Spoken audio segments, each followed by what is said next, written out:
Lockdown force शुरू हो चुका है, लेकिन उज्जैन संभलने का नाम नहीं ले रहा है। कैसे एमपी में कोरोना का नया एपिसेंटर बनकर उभरा है उज्जैन।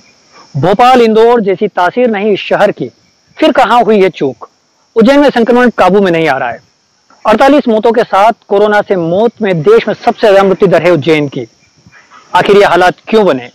क्या ये इंदौर की सीमा से सटे होने का खामियाजा है या सावधानी नहीं रखने की सजा?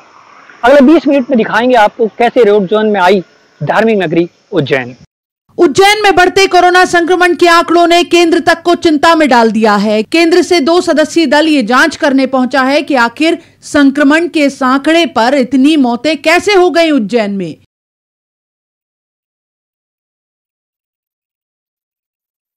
देश में कोरोना संक्रमण में सबसे ज्यादा मृत्यु दर वाला जिला है उज्जैन। 54 दिन 48 मौतें, मृत्यु दर 20% के लगभग, जो देश में सबसे ज्यादा है। वो उज्जैन जो हमेशा उत्सव की नई शक्ल लिए सामने आता था, वो उज्जैन जो बाबा महाकाल की सवारी में झूमता गाता था, वो उज्जैन जहां पूरे साल देश भर से आते थे सैलानी। उस उज्जैन में सन्नाटा है, खामोशी है, डर है, फिक्र है और है सवाल कि उज्जैन ही क्यों। उंगली जिला प्रशासन पर भी उठी कि समय रहते यहां बढ़ते संक्रमण को संभाला नहीं जा सका। जिस आरडी गाड़ी अस्पताल में कोरोना संक्रमितों का इलाज चल रहा था, उस पर भी बदइंतजामी के आरोप लगे। कोरोना संक्रमण से जिन पार्षद की मौत हुई, मौत से पहले उन्होंने अस्पताल की अव्यवस्थाओं पर सवाल उठाए थे।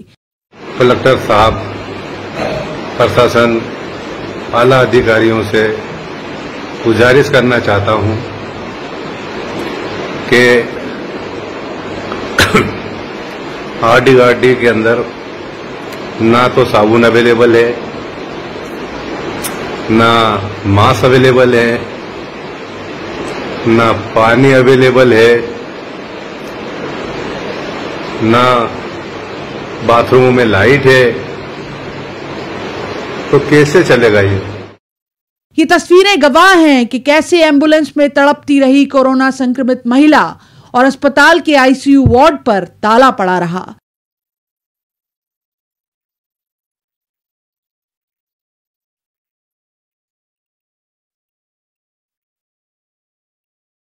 क्या ये शुरुआती गलतियां ही थी जिनकी वजह से अब तक नहीं संभल पाया है उज्जैन? और उज्जैन में संक्रमण का आंकड़ा भोपाल, इंदौर के बाद प्रदेश में तीसरे नंबर पर पहुंच रहा है।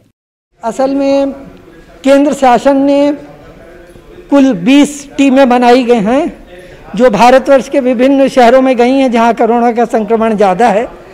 तो वो टीमें जाएंगी, वहां की स्थिति देखेंगी और स्थानीय प्रशासन की, स्थानीय डॉक्टरों की मदद करेंगी और एक रिपोर्ट देंगी। जो स्थिति उन्होंने देखी है, क्या करना चाहिए, इस पर अपनी रिपोर्ट देंगी, सलाह देंगी। और हम लोगों को उज्जैन और इंदौर 2 जगह दिए गए हैं। तो अभी उज्जैन रहेंगे कुछ दिन, उसके बाद हम लोग इंदौर जाएंगे, वहाँ की स्थिति देखेंगे और अंत में एक रिपोर्ट देंगे अपनी।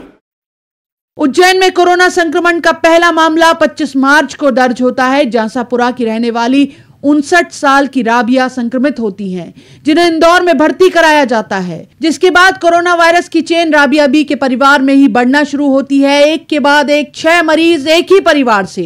इसके बाद उज्जैन में कोरोना वायरस के मामलों के मिलने का सिलसिला फिर थमता नहीं, बल्कि ये चेन बढ़ती जाती है। संक्रमित मरीजों की संख्या में इजाफा होता है लगातार। शुरुआत में ही जिला प्रशासन के माथे पर चिंता की लकीरें खिंच जाती हैं। हरी फाटक, नलिया बाखल और कोट मोहल्ला कोरोना के हॉटस्पॉट बन जाते हैं। इन्हीं 3 इलाकों में लगातार संक्रमित मरीज बढ़े हैं। सबसे ज्यादा संक्रमण उज्जैन के मुस्लिम बहुल इलाकों में भी फैला और इस तरह उज्जैन में संक्रमण पुराने शहर से नए शहर की तरफ बढ़ा। ये संक्रमण अब कृष्णा पार्क कॉलोनी, मुनि नगर, नानाखेड़ा और महानंदा नगर तक फैल चुका है। तो हमारी रिपोर्ट में मुख्य एम्फेसिस इसी पे रहेगा कि कैसे बीमारी की रोकथाम की जाए और कैसे इसे और अधिक बढ़ने से फैलाव को रोका जाए। आज केंद्रीय दल भी आया है, माननीय हर्षवर्धन जी ने केंद्रीय दल भेजा, जिसमें डॉक्टर मंडल और वाजपेयी के नेतृत्व में दल आया है। ये भी जा रहा है अभी हमारी केंद्रीय दल से बैठक हुई, उन्होंने भी चिंता व्यक्त करी कि वास्तव में यहाँ मृत्यु दर जो है 22% है, ये वास्तव में चिंता का विषय है। तो हम अभी जा रहे हैं, वो आरडी गाड़ी गए हैं, वहाँ से जाएंगे, उसके बाद वो माधवनगर ट्रामा सेंटर और पीडीएस वहाँ पे देखेंगे कि कहाँ कमी पेशी रह रही है।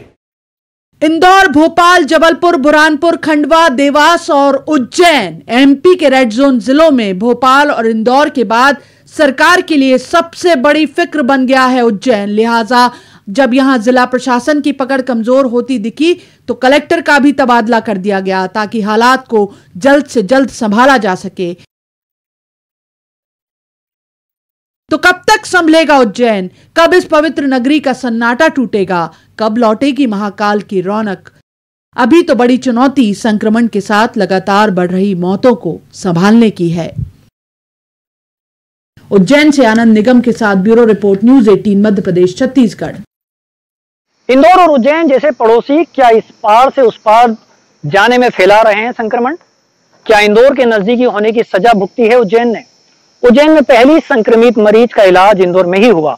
इस एक मरीज के साथ उनके ही परिवार के 6 और सदस्य संक्रमित भी हुए और फिर ये आंकड़ा बढ़ता ही गया। अब उज्जैन में संक्रमण इलाके बदल रहा है। दर्दनाक ये भी कि उज्जैन में कोरोना की इस लड़ाई में फ्रंट लाइन फाइटर्स, डॉक्टर्स और नर्सेस को भी खो दिया है।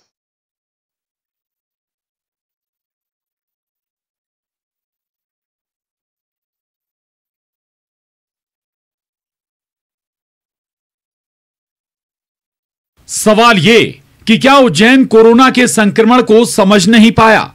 सवाल ये कि कैसे बढ़ते गए मरीज? असल में उज्जैन ने कोरोना संक्रमण की गंभीरता को बहुत देर से समझा। कोरोना ने जब पैर पसारने शुरू किए तब भी सोशल डिस्टेंसिंग के एहतियात को हवा में उड़ाया जाता रहा।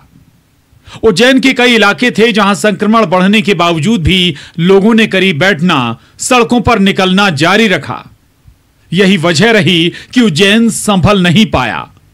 प्रशासन अपील करता रहा कि घरों से बाहर ना निकलें, लेकिन लोग बेपरवाह कि कुछ नहीं होगा।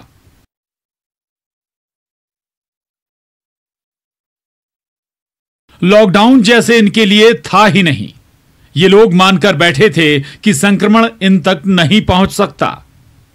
जरा सी लापरवाही की सजा ये कि संक्रमण 350 के पार पहुंच गया और संक्रमितों में 11, 13, 15 बरस के बच्चे भी शामिल हो गए। आरडी गाड़ी की जो एक निगेटिविटी थी और लोग बहुत नाराज हो रहे थे और एक भय का वातावरण था, लेकिन अब देखने में ये आया है कि हमने पहले वहाँ से 12 पेशेंट को स्वस्थ करके छोड़ा, उसके बाद अभी 22 लोगों को हमने परसों छोड़ा, आज भी हम कुछ लोगों को छोड़ रहे हैं। मैं खुद व्यक्तिगत आरडी गाड़ी में जितने पेशेंट हैं उनकी मैंने लिस्ट नेगेटिव पॉजिटिव जितने पेशेंट हैं उनकी लेके हम मॉनिटरिंग कर रहे हैं, उनसे सुबह शाम बात कर रहे हैं, स्वास्थ्य की जानकारी ले रहे हैं, वहाँ की सुविधा उनको कोई कमी पेशी हो उसकी बात कर रहे हैं। उज्जैन में संक्रमण का दायरा आम लोगों से उन तक भी पहुंचा जो इस लड़ाई में आगे मोर्चा संभाले खड़े थे। पुलिसकर्मी, स्वास्थ्य कर्मचारी भी हैं।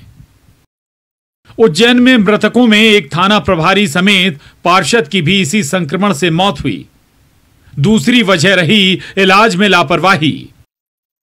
आरडी गाड़ी अस्पताल में शुरुआत में तो कोरोना संक्रमित मरीजों के पहुंचने के साथ उनके दम तोड़ने की खबरें आती रहीं।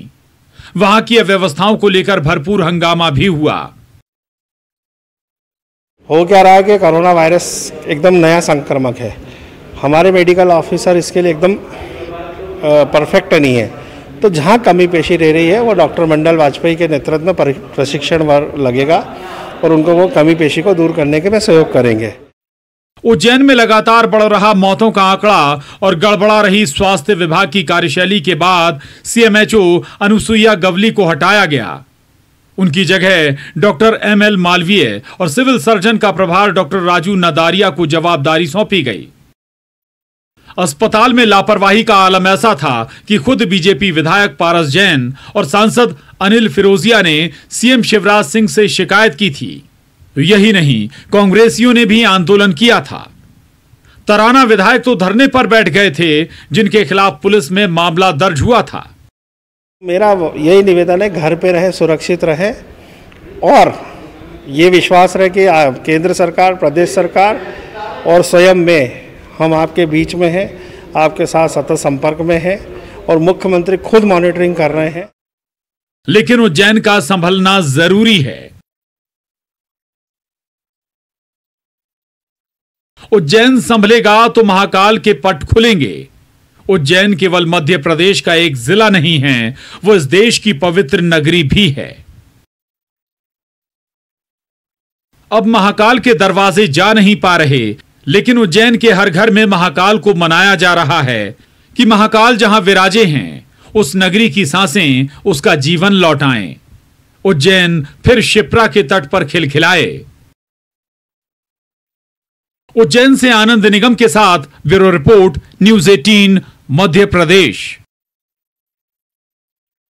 12 ज्योतिर्लिंगों में से प्रसिद्ध उज्जैन के महाकाल मंदिर की आमदनी पर कोरोना ने ग्रहण लगा दिया है। जहां भक्त भी लॉकडाउन में दान दक्षिणा करने में जरा कंजूस दिखाई दिए।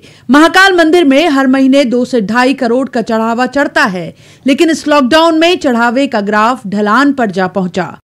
वैश्विक महामारी कोरोना को देखते हुए महाकाल मंदिर प्रबंध समिति द्वारा मंदिर को 21 मार्च को ही आम श्रद्धालुओं के लिए बंद करने का निर्णय लिया था, जो अभी तक मंदिर में प्रवेश बंद है। महाकाल मंदिर में लाखों की तादाद में मंदिर भक्त पहुंचते थे, लेकिन कोरोना महामारी के चलते मंदिर में भक्तों की नो एंट्री हो चुकी है। 21 मार्च से ही मंदिर में श्रद्धालुओं की एंट्री पर बैन लगा है। जाहिर सी बात है, भक्त मंदिर नहीं पहुंचे और मंदिर में हर महीने चढ़ने वाली दान की राशि भी घट गई।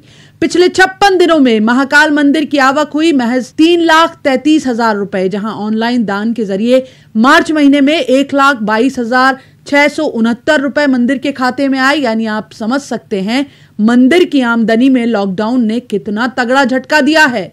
अप्रैल में जरूर ये दान की रकम थोड़ी बढ़ी, जो 2,11,561 तक पहुंची।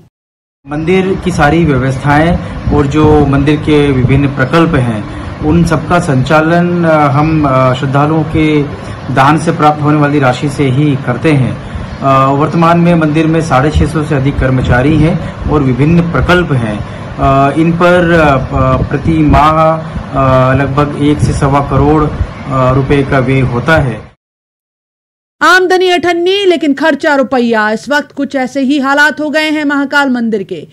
महाकाल मंदिर में 650 कर्मचारी काम करते हैं, जिनकी तनख्वाह, बिजली का बिल, अन्य क्षेत्र का खर्चा, साफ सफाई, मंदिर में होने वाली पूजा और उसमें लगने वाली सामग्री, सुरक्षा समेत अन्य खर्चों पर हर महीने करीब 1.25 करोड़ रुपए का खर्च बैठता है, जिसके कारण अब मंदिर की व्यवस्थाएं चरमरा गई हैं। मंदिर की जमा पूंजी से ही अब ये खर्च चलाया जा रहा है।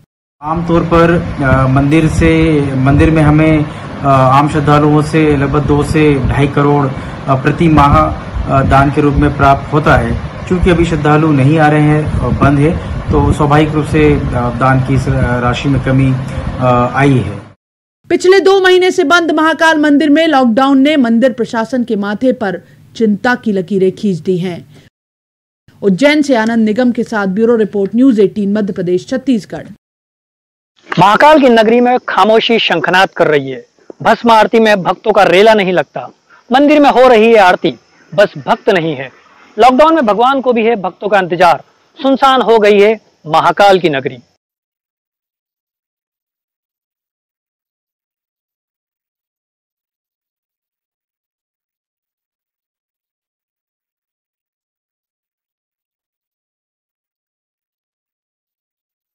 जय महाकाल किनारे से होती है इस शहर की सुबह और शाम।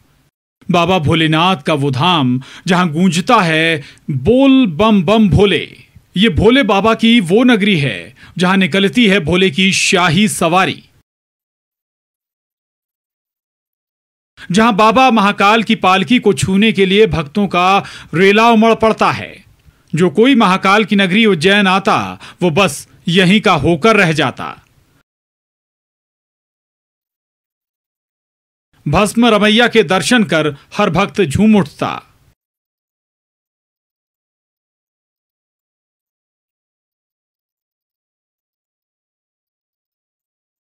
रात की उस पहर से हो जाती भस्म आरती की तैयारी, जब रात 2 बजे से बाबा महाकाल के मंदिर में लगता था भक्तों का मेला। तेरे जाप के बिना कहां चले ये सांस जरा, हर सांस में भक्ति ही घुली हुई है, जिसके नाम की जोत तमस हर ले वो है महादेव। लेकिन अब तो लॉकडाउन में लगता है भगवान को भी अपने भक्तों का इंतजार करना पड़ रहा है। ये महाकाल मंदिर का शिखर है, जहां पर बाबा महाकाल के दर्शनों के लिए रोज यहाँ पर श्रद्धालु पहुंचते हैं और बड़ी संख्या में यहाँ पर श्रद्धालु आते हैं। महाकाल मंदिर पुलिस चौकी और इसके साथ में ये पूरा जुड़ा ये क्षेत्र वो है जहां पर दिन भर श्रद्धालुओं का तांता लगा रहता था। लेकिन अभी आप हाल देख सकते हैं, ये महाकाल मंदिर सामने जो पुलिस चौकी है उसके बाद से सीधा रास्ता यहाँ पर महाकाल मंदिर के लिए आता था, लेकिन श्रद्धालुओं का कहीं अता पता नहीं है किसी का भी, क्योंकि पूरी रोड यहाँ पर सुनसान है। लॉकडाउन के चलते सब कुछ यहाँ पर बंद दिखाई दे रहा है। महाकाल की नगरी अपने भक्तों के बिना सूनी है। भक्त और भगवान का मिलन इस लॉकडाउन ने छीन लिया है। 12 ज्योतिर्लिंगों में प्रसिद्ध उज्जैन का महाकालेश्वर ज्योतिर्लिंग, जहां कदम रखते ही दिल को सुकून मिल जाए, यहां की फिजाओं में भक्ति का रस मिला हो, भक्तों के दिमाग पर भोले की भक्ति का नशा चढ़ा हो। लेकिन लॉकडाउन ने तो महाकाल के दर को भी सूना कर डाला। ना तो मंदिर प्रांगण में पंडे पुजारियों के जय महाकाल के नारे, न दान न दक्षिणा, और हाथ भी तो सूने हैं महाकाल के कलावे से। सबको इंतजार है कब होंगे महाकाल के दर्शन। उज्जैन में गलियां, चौराहे, मोहल्ला सब सूने हैं। शिप्रा का घाट भी भक्तों की आहट बिना खामोश है। मंदिरों की नगरी है उज्जैन, लेकिन ऐसी बेचैनी महाकाल की नगरी में पहले न दिखाई दी न सुनाई दी। व्यापार सब चौपट हो गया है। न प्रसाद की बिक्री हो रही है, न फूल मालाओं का व्यापार, न भांग धतूरे की मांग, न होटल हो रहे हैं गुलजार। घाटा भक्ति का और व्यापार दोनों का ही हो रहा है। महामारी ने तो महाकाल की नगरी का श्रृंगार ही छीन लिया। भक्तों के मन में मायूसी है, कब होंगे उन्हें बाबा महाकाल के दर्शन। जिनकी जटाओं में गंगा हो वो कहां भले प्यासे रहते हैं। लेकिन सच कहें, इस लॉकडाउन में भोले को भी अपने भक्तों की आस है। उज्जैन से आनंद निगम के साथ bureau report, news 18 Madhya Pradesh, Chhattisgarh.